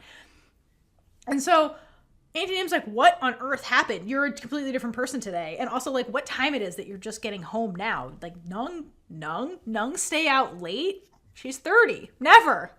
Like, where the hell was she? Like, her bedtime is 9 o'clock. I know. It's like in the same clothes. She's like, what happened to Nueng? Something, she does not look okay. So Auntie Nim clocks this. And I think, call Sam off screen. So, because Sam's got spies in the palace. Like, let's be honest. One of Sam's spies called her after this. So Big Nueng then enters her empty room. And the Little Nueng doll is waiting for her on top of the bed. And if there was ever a time that Big Nueng needed to hug anything, including a doll, it's right now. So I'm so glad she has this doll. So she climbs into the bed and, like, cradles the doll, which is the stand-in Little Nueng, okay? And says, I'm sorry. And, like, again, because, like, Big Nueng only says I'm sorry to Little Nueng. So she's saying it to the doll. Because, like, she's, again, saying what she wanted to say to Little Nueng, to the doll. And she kind of says it a few times and then hugs the doll and just, like, starts crying. And I wonder, like, with the I'm sorry, if, like, the family bullshit is starting to get to her and Big Nueng does feel guilty about everything and is blaming herself for, like, the outcome. Just like she did with Song. Even though it's, like, Big Nueng, you're one actor in the play. Like, this isn't entirely your fault. Like, you played some part, but not the... Everybody made choices, right? And I wonder if she's back to that dark place like she was with Song. So some amount of time passes and Big Nueng is still curled up on the bed, clutching the doll like a lifeline and just, like, crying endless tears, right? And one thing I'm honestly surprised that she didn't listen to the voice recording on repeat of Little Nueng with the cute birthday wish. But, I mean, we never see her do that. That's the part that I think is weird. But, like, at this stage, it's probably too soon and like painful to even fathom listening to her voice right now. But I'm just surprised we didn't get a scene of her doing that at some point during all of this. Yeah, I could see that. I could see a way, like a reason she would avoid it completely, a reason she would keep playing it over and over, just memorizing every tone and inflection in her voice. It's Big Nung. You can never fully predict what she's gonna do. But I think it's too soon right now, personally. she never lets go of this doll though, and she also keeps her phone as close as possible because she is not about to miss Pingfa's call. No. She probably never kept that phone so charged in her life. You know what I mean? I'm surprised it's not plugged in, yeah. as right now. Right, I agree. All right, but before Pingfa can even call, Big Nung beats her to it and calls Pingfa first to check up on Little Nung. She's like, you told me you're going to tell me when she woke up. I'm going to call you, right? Yeah. And when she calls her, we see Little Nung in the room again, and Pingfa is the only one by her side at this point, which is very telling. Mm-hmm. All right, so Big Nung's like, what the hell, what's going on? And Pingfa reports there's been no change to her condition. She's still like out in the coma, basically. And Big Nung flips out and accuses Pingfa of lying to her. She's like, you're lying just to keep me away from her. Like, I know it. Which is a very defensive response. But I don't blame Big Nung for like jumping to this accusation based on how she left things with the family. And I think, you know, because she's like, you guys obviously just want to keep us apart no matter what. That's why we're all here, to be honest. But I think she's also lashing out because the truth of that statement hurts too much. Like, if there's no change, like, she's not getting better, you know, like, that reality is hard to accept, right? So, because in Big Nung's mind, she's like, Little Nung has to be okay. Because, like, what happens to me if she does something out, like, you know what I mean? She's like, she has to be okay so I can be okay. Like, she has to be okay. Like, I don't think Big Nung can fathom living in a world where Little Nung doesn't exist. So, like, she has to be okay, right? I think that's where her brain's at. But Pingfa insists she isn't lying and Pingfa's like, she's like, no, why would I lie to you? Like, everyone's worried about her. I'm worried. Like, Pingfa's terrified. Because she doesn't understand why her daughter hasn't woken up yet. So let's take a moment to answer Pingfa's question. Why isn't she awake yet, Nung? Okay. We're about to get Dr. T in the house. Little Nung suffered from a traumatic brain injury, or a TBI, because of her motor vehicle accident. Okay, so like car hits her, she goes flying, and then head hits pavement. Okay, that's the brain injury. All right. Yes, she has a broken arm, but that's not why she's in a coma. We're going to focus on the brain. This is why she's in a coma.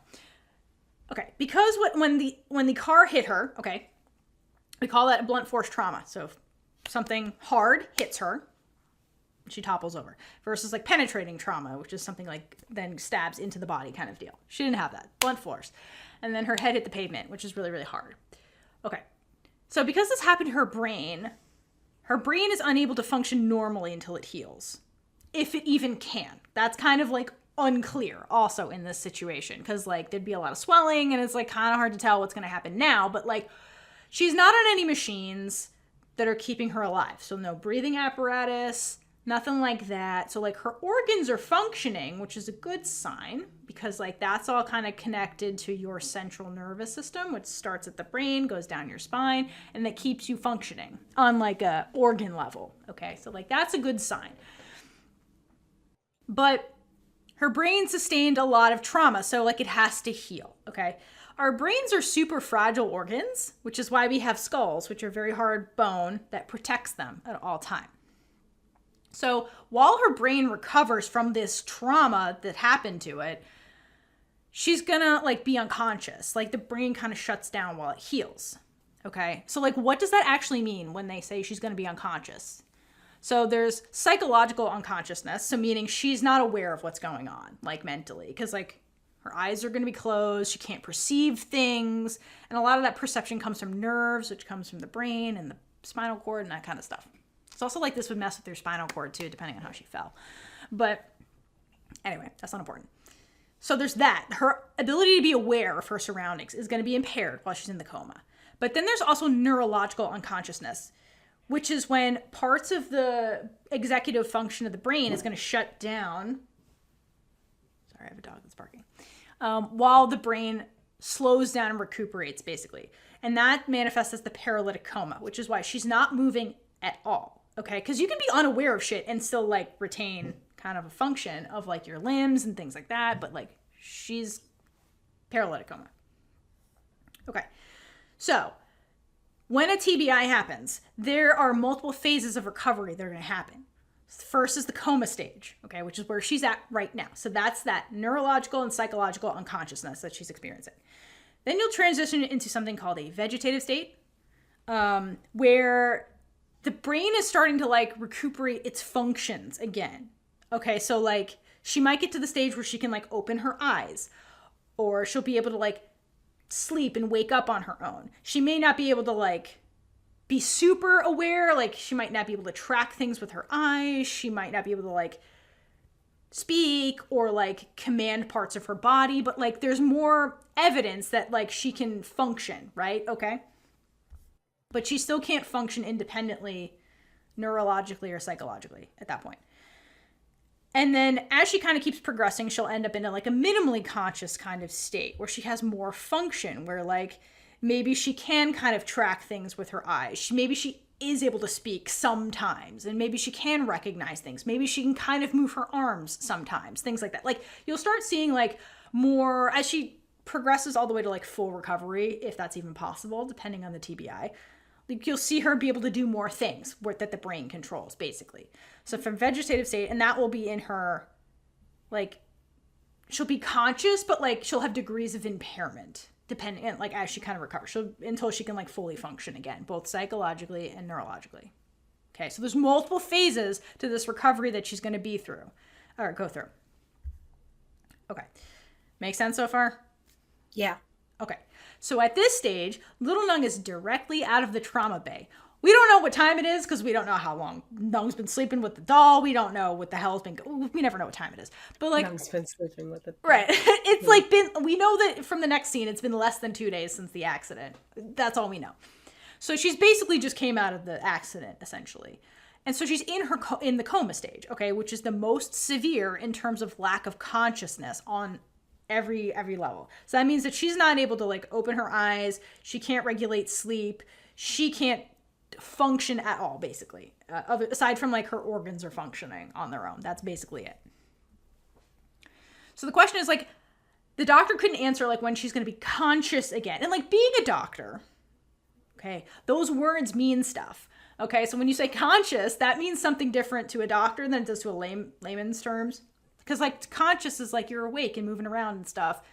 And, like, conscious to a doctor is, like, they can fully function neurologically, psychologically. And so, like, he doesn't know the answer to that question because, like, it's hard to determine that.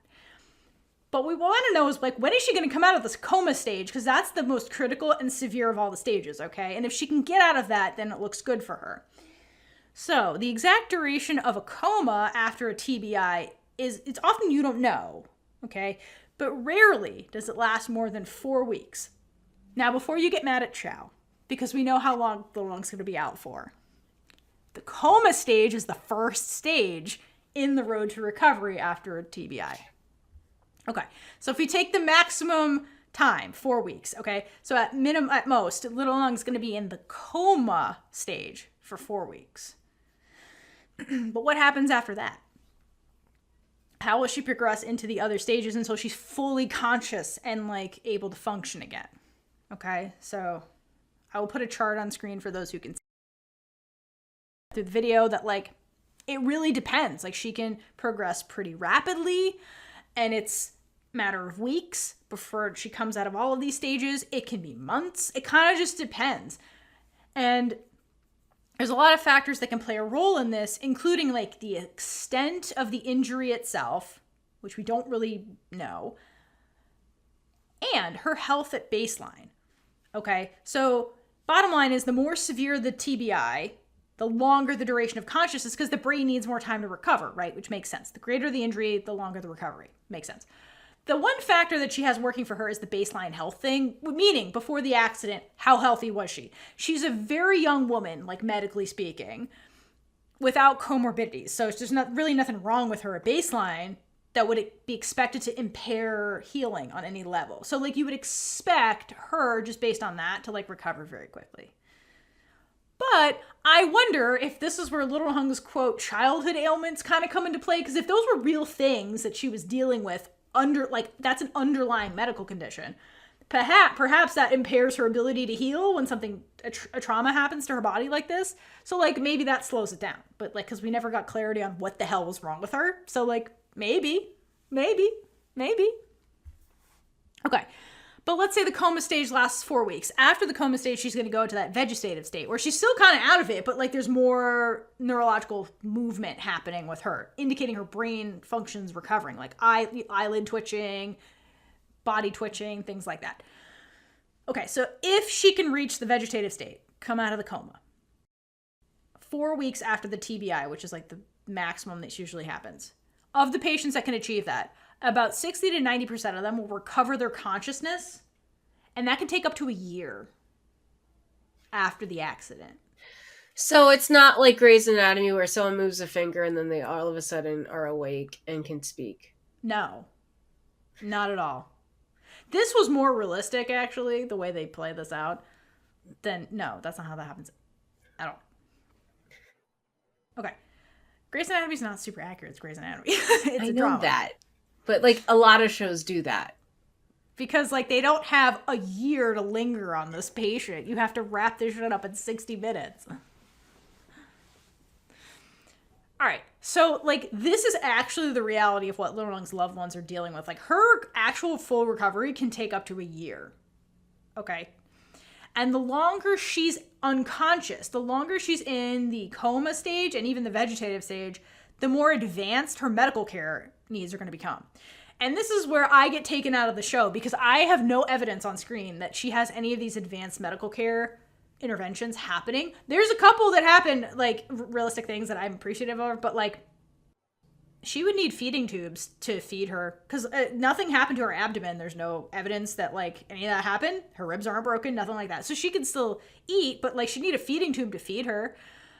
She's not going to be able to urinate on her own, so she'd need like a Foley. They would have to come in there and offload her because if she's laying down for an extended period of time, you're at risk for pressure sores, which can get infected. They would have to move her around to prevent that from happening, and I see no evidence of that on screen. So that takes me out personally. But aside from like that, the timeline of what happens to Little Nueng, because she's out for like 3 months is what we know from the episode. It's not that far-fetched, actually. But for me personally, like her medical care needs on screen would reflect that time elapse. One thing that does happen that I appreciate is like eventually when she wakes up, there is evidence that she does actually need to recover. Like we see her doing physical therapy because yeah, her muscles are going to waste while she's laying there. So that was super realistic. I was really appreciative of that. Like that's so real because yeah, it's not like Grey's Anatomy where like the hand twitches and all of a sudden everything's fine and like she's totally normal and can move around. No, you can barely stand after you've been immobile for 3 months. That's insane. So, and the other thing too that like when she wakes up I appreciate about is that she doesn't seem mentally 100% there. Like she's very slow. And she's like, I'm tired already.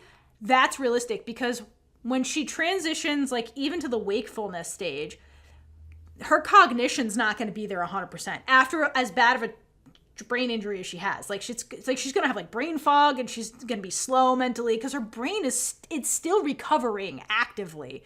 So like, I think Yoko did a really good job of like being realistic about it. Like when she comes out of the coma. Cause like, yeah, like I feel like she would have a degree of cognitive impairment for like probably months even after getting out of the hospital. Like, because that's a big trauma to your brain, which is a fragile organ.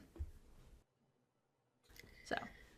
Well, I learned a lot about comas. I just thought there was 2 different states. You're in a coma or you're up and walking. No. And again, if you don't work in medicine, that is your perception, but it's like, it's more nuanced. So when the doctor comes out and they said, I don't know when she's going to be conscious again, you don't know when they're going to be walking around again. Like, full consciousness is being able to walk around and like function like you were before. You can't know that. That's impossible to know. But he could say, well, I expect her to come out of the coma in about 4 weeks. And if she could do that, then eventually she'll recover in about a year. Like, he could have told them those statistics, but like, this is more dramatic. That, and also, like, again, you got to ask doctors the right questions. Because, like, he answered correctly for what they were actually, what the words they used. But, like, it's a different language is what I'm trying to say. Okay. So, let's go back to the scene. So, Big Nueng is confused because the doctor said she's safe. Which, like, again, the doctor's being real. He's like, yeah, I know, she's in the coma stage. That's good. But, like, I don't know what's going to happen after that. But again, they're not medical people. So like, I don't understand. I thought she was good. Why is she still unconscious? And Pingfa, this is where I get taken out. Pingfa responds, this is a side effect of when she stopped breathing. When did she stop breathing? Okay. So it doesn't make sense. This is a side effect of the TBI, not stopped breathing. But I wonder if this line is indicating the severity of the trauma, which I would expect her to have different wounds. So it could be that, like, again, this doesn't make any sense. I assume it means that she like underwent like cardiac arrest, maybe, which doesn't make sense because she wasn't injured enough to be like have enough bleeding to. I don't know why she would lose unless she. The only thing she had an allergic reaction to like a med they gave her and like had anaphylaxis because like her injuries don't make sense for like stopping breathing. Someone was eating a banana near her. Yeah, or like, I mean, that can happen. You give them anesthesia and you don't know they're allergic till you give it to them. That does happen.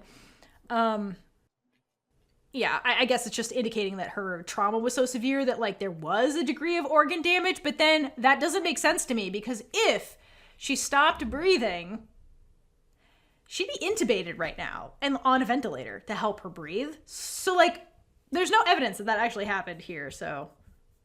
Or, like, even if she could breathe on her own at this stage in the coma, if she really, really lost the ability to breathe, she would be mechanically ventilated right now as a way to protect her airway and, like, in case she loses the ability again, if it was related to the TBI. So, like, this doesn't really make sense to me as a line, but I think it's, like, the trauma was bad, is the bottom line from this.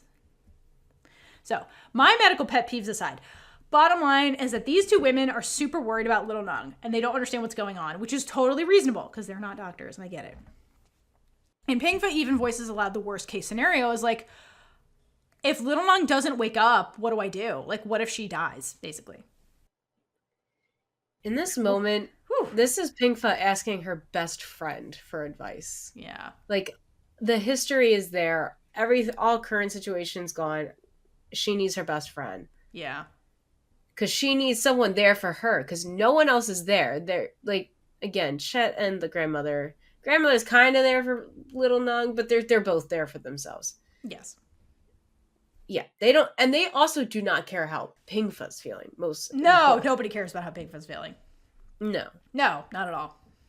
And yeah, I like that you said that it's a friend asking her for advice, and Big Nueng has no answer for this. Like right away, she's just like, she just cries because this is her absolute worst fear, and it just became a very real possibility. Like coming from Pingfa, who's in the room with Little Nueng, you know. And I want, like, I think this line of thinking, if Big Nueng really thought it through, what if she never wakes up, would take Big Nueng down a path that she'd never recover from. Like, that's the darkest possible place, right? And so for her own benefit and for Pingfa's, her friend, she says Little Nueng's going to make it out of this. She has to. Okay? Because I don't think Big Nueng can live with the alternative, even if it's, like, hypothetical. And neither can Pingfa. Pingfa's not in a good spot right now. So I'm glad that Big Nueng says this. Because, like, all they have right now is hope and statistics, right? If she can make it out of the coma stage, there's a high chance she'll recover, right? Okay. Then we cut over to the next day, I don't know, where Sam arrives at the Bua Palace. And I assume off-screen Auntie Nim contacted Sam because she's worried about Big Nueng. Or Sam's spy at the palace contacted her. I was like, just so you know, your sister's wilding out. Someone's a spy. It's an ancestor of Noi. Yeah. She definitely is a spy because she said it to Mon. She was bragging about it. Or no, Mon ratted her out. She's like, Sam doesn't know what's going on. What if her spies at the palace told her that Little Nueng was living with you again? Remember that scene? She definitely has a spy. We know that. Mon told us. All right, so Auntie Nim, thankfully, tells us what time it is. She's like, it's been 2 days, Sam, since the accident. And Big Nueng's being weird.